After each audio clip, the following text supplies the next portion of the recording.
Kasi namin alam sir kung sino driver nito. Opo sir, pero bawal tayo dito. Napilbox ako. Taga-government din ako. Hindi naman ako pwede pagka taga-gobyerno kayo.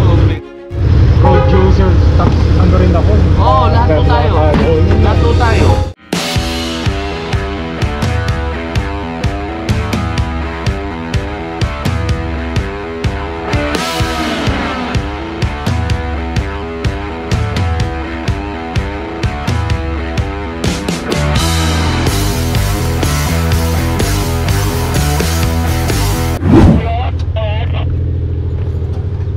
Mapagpalang araw sa inyo mga kano. Vicente Cruz Street, corner po ng Maria Clara, clamp number 005. Ayan, 7:52 ng umaga. Ito po yung kauna-unahan na lagyan ng clamp, Honda CRT ng ating MTBB Clamping District 3 and 4 Team Aguila, Office of the President of the Philippines, with matching sticker. At ginagawa na po ng ating mga kasama ng immobilization notice. Okay. Pajero mga ano, clamp number 119. Papasok mo dito. Hindi na nakapasok. Ay putang na. Ay naku, pinaandar.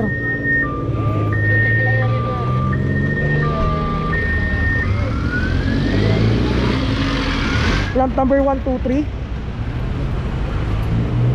Ito po yung buong angulo ng sasakyan, Hyundai Starex po. Bali dalawang sasakyan po, Pajero at saka itong Hyundai Starex. Parehas po na inabutan, nasa kalsada po kabilaan.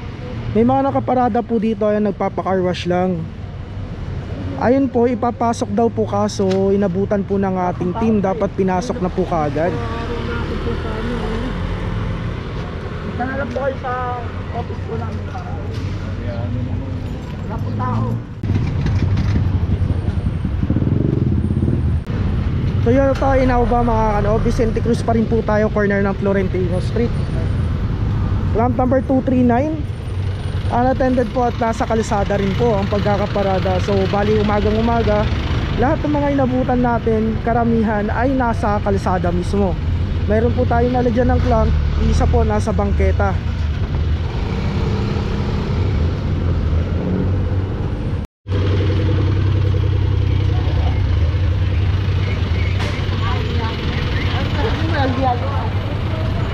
L300 mga ano,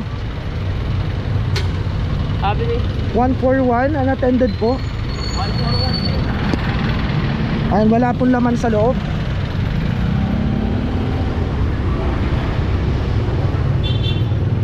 Ayun po yung buong angulo ng sasakyan. Ganap na oras po natin, alas 8:01 na po. Binibigyan po sila ng pagkakataon na pumarada simula alas 5 hanggang bago mag alas 8 ng umaga.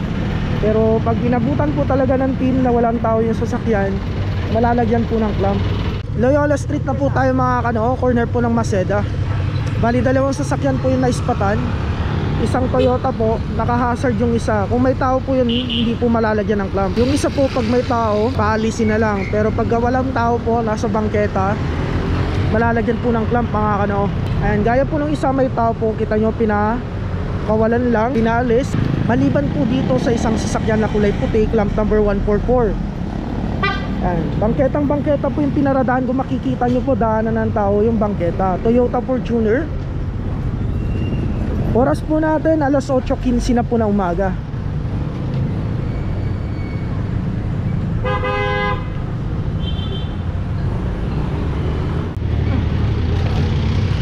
Nandito na po tayo sa Matinyas Street, corner po na Sisa Street mga kano. Isang Suzuki, clamp number 113. Unattended po, nasa kalsada. Suzuki Ertiga. Kanyang mags po, ayan po, may gas-gas na. Gas-gas din po ito. Ayan po, oh.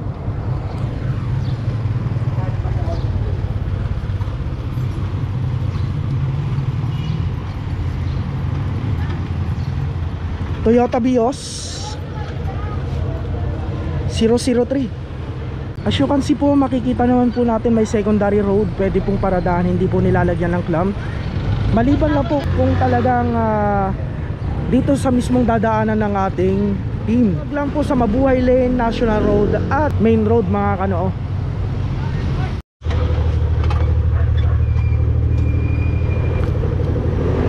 Santo Tomas Street, corner po ng Matinyas mga kanoo. 001.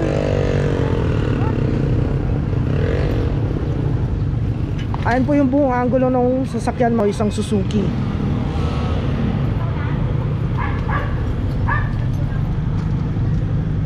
Ayan, maayos naman yung kanyang magsaayon, may gasgas po. Alas 8:20 na po na umaga.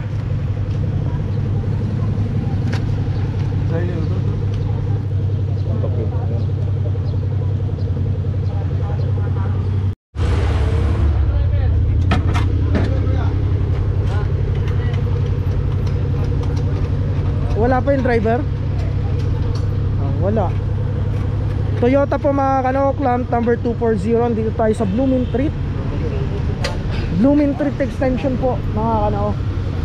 Corner po ng Santo Tomas. Toyota Rush. Alas 8:26 po ng umaga mga kanok. Malapit po tayo sa Susan Street. Doon po sa kabila. Pabalik na sa Villa Airways. Kasi may ginawa lang siya. Naghatid lang ng luggage eh. Dali lang po. Nandito na yung sundalo. Corner Florentino Street. Naku po, dalawang sasakyan po yung nabutan natin dito. Nakataas pa po yung wiper ng isa.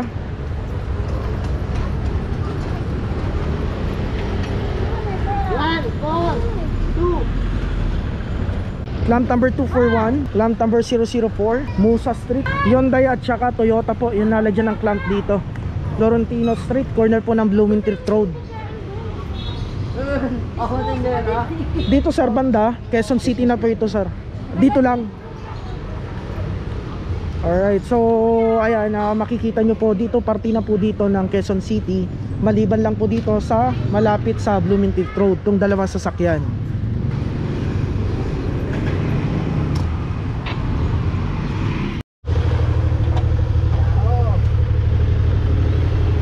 P. Margal mga ano, corner na po pala tayo ng Casanyas Street, P. Margal po.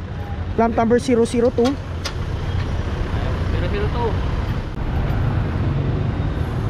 Okay, goma po at goma po yung nakadikit. Notice po at saka yung clamp okay na.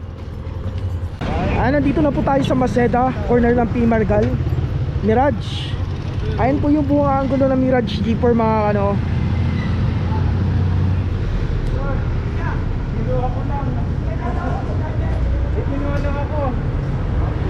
Taga-T-box ako. Bro, T-box ako, may kinuha lang ako. Pagkaparada ko lang. Kasi namin alam sir kung sino driver nito. Pagkaparada ko lang eh. Opo sir, pero bawal tayo dito. T-box ako, mapaparada ko lang. Boss, may kinuha lang ako sandali. Nandiyan lang ako sa pintuan. Eh, nakita ko natin na na T-box ako. Taga-government din ako. Oo, Papaparada ko lang. hindi naman ako pwede pagka taga-gobyerno kayo. Pwede. Ay, napapark ko lang ho. Wala pa akong Nakakabit lang ba yan, ano? auto. Wala pang ano. Nakakabit na po. Nakakabit Ang bilis niya eh. Ganun ako. Kinuha ko lang yung papeles ko. Ganun nyo. Mabuhay lane. Oo, ano ko? Kahit sa sidewalk, bawal mag-park. May kuya na mga 1 sir. meter, pwede ba? Matagal na akong alam ko nga eh. Wala pa akong 2 minuto. Nandiyan ako sa pagkano ko. Kukunin ka lang yung documents ko. Kaya ako Pero naabutan nyo ba? nandiyan na sila. Nakatayo Hindi, sila. nakakabit na ho yung clamp o ano? Nandito. Nakita ko ngayon. Nasa piano ko. Hindi nga po Nakatayo ako. kung naabutan yung nakakabit na yung clamp bago kayo dumating. Ano pa lang. Kaya nakaklamp na ho kasi yan, hindi na ho namin tinatakla yan. Puntahan nyo na lang sa office. segundo lang ako. Oh, hindi yung sa segundo yun dahil wala naman nung kami oras para pag-club po kami. Talagang pag-club na yan, wala na ho. Sir, producer, tax, ano rin ako. Oo, lahat po tayo. Oo, yun nga Lahat po eh. tayo. Oo, yun nga. Di ba? Oo. Hindi ho natin sabihin ng gobyerno o ano, something na ganyan. Ang isipin nyo, ang pinakinggan nyo nasa bawat o. Seconds lang ako, seconds. Wala pa yata. Kaya nga kung inabutan nyo kung seconds lang, dapat nakita nyo yung kinakapit yan. Punta nyo lang sa office yan. Anong pangalan eh? Oo, mamaya, tapos na. Ayun mga kanaw, nandito na po tayo sa Pardo Street, plant number 119. 119. Uy, ano to? Parang pangalawang beses ko na makita to, Office of the President of the Philippines, Malacanang. Para paplikod unattended mga kanaw. Isang Toyota Wigo na kulay puti. Corner po tayo ng Miguelin Street.